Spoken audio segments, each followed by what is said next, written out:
ताई बोला. नमस्कार, मी सौ अंबिका भीमाशंकर पाटील. भारतीय जनता पार्टीकडून मी खोडकी पंचायत गणाचे उमेदवार होते. तर आदरणीय सुभाष बाबूंनी मला ही संधी दिलेली होती.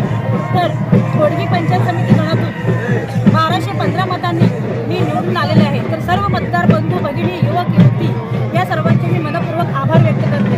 धन्यवाद. ताई ताई ताई ताई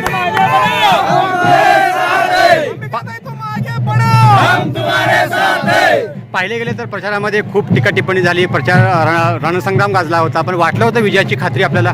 कारण विरोधकांकडे काही त्यांचे विजन नव्हते, त्यांच्या विकासाचे काही मुद्दे नव्हते. त्यासाठी त्यांनी वेगवेगळ्या पद्धतीने फेक निरोधी पसरवत होते. त्यामुळे आम्ही आमच्या विकासाच्या जोरावर शांतपणे आमचा प्रचार करत होतो. ताई आता पुढचा वाटचाल कसा असणार आहे, काय सांगणार? पुढचा वाटचाल हे माझं पंचायत समितीच्या गणातून मी हातोनात प्रयत्न करेन की माझ्या महिला भगिनींना, युवकांना मी त्यांचे प्रत्येक एक लाभार्थी त्यांच्यापर्यंत पोहोचवणं आणि त्यांच्यासाठी सक्षम आणि सदैव मी काम करत राहणार आहे. हा माझं विजन आहे. विजयाचं श्रेय कोणाला द्याल ताई? विजयाचे श्रेय हे भारतीय जनता पार्टी पक्षाला आहे. ओके.